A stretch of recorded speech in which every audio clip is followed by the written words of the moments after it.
Hey everyone at Liverpool's Own News. Oh my word, lads and lasses, buckle up your seatbelts, because we've got a bleeding bombshell dropping right here in the heart of Anfield territory.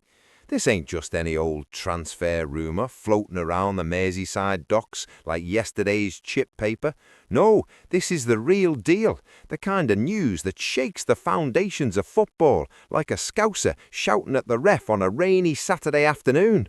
I'm telling you, the cop's going to be roaring louder than ever before, because Liverpool Football Club, our beloved Reds, the pride of the Mersey, have just pulled off what might be the steal of the century. They've gone and signed, hold on to your hats, Jose Lucas Gomez da Silva, better known as Zé Lucas, the absolute diamond in the rough from the beaches of Brazil. This lad's a midfield maestro, a volante with the heart of a lion and the vision of an eagle-eyed predator, reminding us all of our own legendary Steven Gerrard. Yeah, that's right, Stevie G himself, the captain fantastic who bombed forward from midfield like a freight train, lashing in those thunderbolts from 30 yards out. Zé Lucas, he's got that same driving conduction, that pinpoint passing, that unerring sense of the game that makes you think, bloody hell, this changes everything. Now listen up, you lot, this ain't some pie-in-the-sky whisper from a dodgy agent down the pub. This is breaking news, fresh off the press, hotter than a vindaloo on a Friday night. Picture this, it's the dead of night, shadows creeping across the executive suites at Anfield, and there's frantic phone calls flying back and forth across the Atlantic. Our club's top brass, not naming names mind, but you know the sort, sharp-suited fellas with a nose for a bargain, they've been wheeling and dealing in secret for weeks, dodging the prying eyes of the press like a wily fox slipping through the hedges.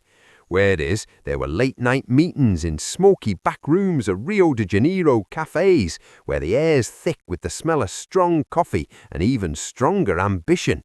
The lad's agent, oh, he's an old mate of the Liverpool hierarchy, goes way back to some dodgy transfer window shenanigans a few years ago. They shared a pint or two in London once, sealed with an handshake that meant more than any contract. But it weren't all smooth sailing, no siree. There was pressure piling on from all sides, big clubs sniffing around like sharks in chummed waters. Manchester City were lurking, ready to splash their oil money. Real Madrid sent scouts incognito, posing as tourists with cameras. Even Bayern Munich made a cheeky enquiry, trying to muscle in with their Bundesliga bluster. Tension was building like a storm over the Irish Sea, deadlines looming, agents haggling over every last penny, and at one point it looked like the deal might collapse faster than a house of cards in a gale. But our lads held firm, playing the long game, using those personal connections to sweet-talk the boy into choosing the red shirt over all else. And get this, the transfer, it came dirt cheap, practically for nout. Due to some clever contractual loopholes in his old deal with Sport Recife, you know, those expiry clauses that clubs bury in the fine print, Liverpool snapped him up for a nominal fee of just £500,000, a pittance in today's mad market.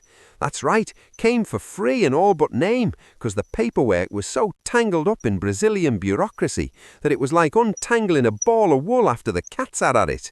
Salary? Low as a snake's belly, starting at £50,000 a week, with performance bonuses that could bump it up to £75,000 if he hits his strides. Contract length, 5 years solid, with an option for 2 more if he proves his worth, and believe me, he will. Clauses, oh, there's a beauty of a release clause set at £100 million after year 3, protecting our investment like a fortress wall. Metas, built-in incentives for every assist, every clean sheet he helps secure, every trophy lifted. £1 million if we win the Premier League, double that for the Champions League. And don't forget the appearance fees, rising with each start, plus image right tied to his growing fame. The negotiations, oh, pure drama, mate. Imagine heated Zoom calls at 3 a.m, agents pacing like caged tigers, and last-minute demands for family relocation packages.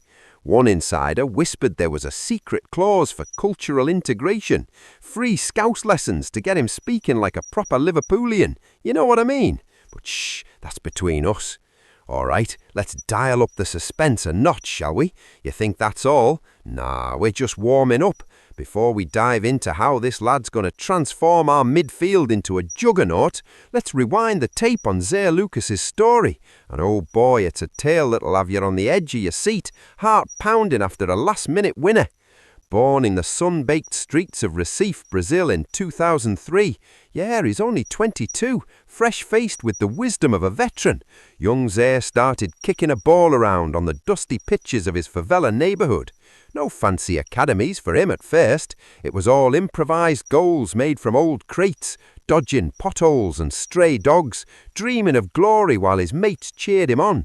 His talent shone through like a beacon. Scouts from local clubs spotted him at age 10, whisking him into the youth setup at Náutico, where he honed his skills in the sweltering heat, learning to control the game from deep like a conductor wielding his baton.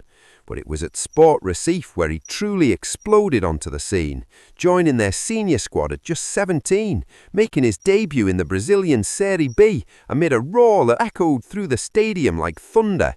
Clubs he's passed through started at the grassroots with a brief stint at a tiny outfit called Central de Caruaru, where he learned the grit of the game, tackling like a terrier and passing with precision. Then Náutico for 2 years in the youth ranks, building his physique and tactical nous. Finally, Sport Recife since 2020, over 100 appearances, scoring 15 goals from midfield, providing 25 assists that set the league alight.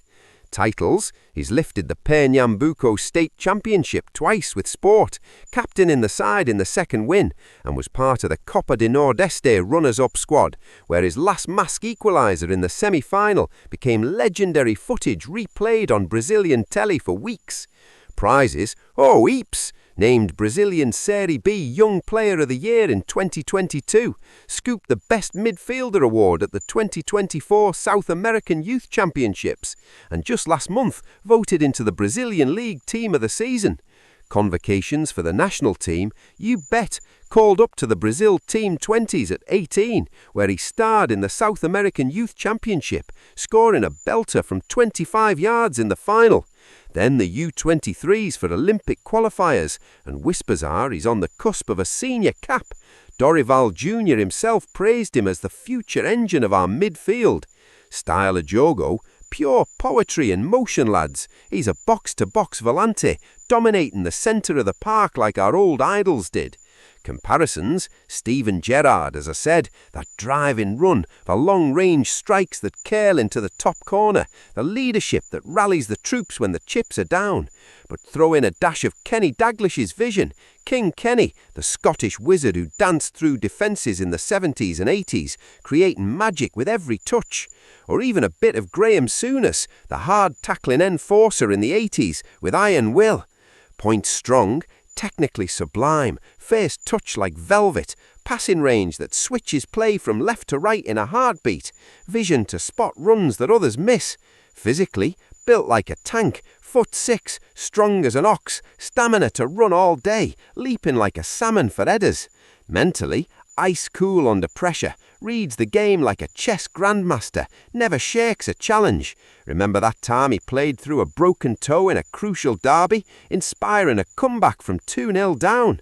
Well, if we're being honest in this dramatic saga, he's still raw on the defensive positioning sometimes, can get caught out on the counter if he's too adventurous, and his set-piece delivery, good but not yet world-class, needs polishing like a diamond in the rough. But that's why he's perfect for us. We'll mould him into a legend. Now, building the tension even higher, why did Liverpool swoop for this Brazilian sensation? Because our midfield's been crying out for a spark, a dynamo who can bridge defence and attack like the greats of yore. He's been contracted to elevate our game to stratospheric levels. Imagine him dictating the tempo, breaking lines with those Gerrard-esque sages, feeding killer passes that carve defences open like a hot knife through butter. How he fits the current squad seamlessly, like a missing puzzle piece, slotting in as that deep-lying playmaker who allows freedom up front, covering ground to let others shine, adding that Brazilian flair to our gritty English resolve. This lad's going to change the level of the team overnight. No more sluggish transitions, no more lost possessions. Instead, a whirlwind of energy that propels us towards titles. It's theatrical, it's baralunto, loud as the Anfield roar on European nights. This is the biggest signing of the decade, bigger than when we brought in legends like Ian Rush, the goal machine of the 80s, who terrorised keepers, or John Barnes, the dazzling winger who brought flair in the late 80s. Zaire Lucas, he's their spiritual successor, blending that old-school heroism with modern magic. And as we ramp up to the climax, feel the suspense peaking. Will he adapt to the Premier League's ferocity, the cold winds of Goodison Park derbies, the pressure of the Cops' expectations? Ah, he will, 'cause he's got that Scouse spirit in his veins already, even if he's from across the pond. This changes everything, folks. The balance of power in English football shifts today. The Premier League won't be the same. Europe trembles at the thought of our revved-up Reds. So, what do you reckon, Liverpool?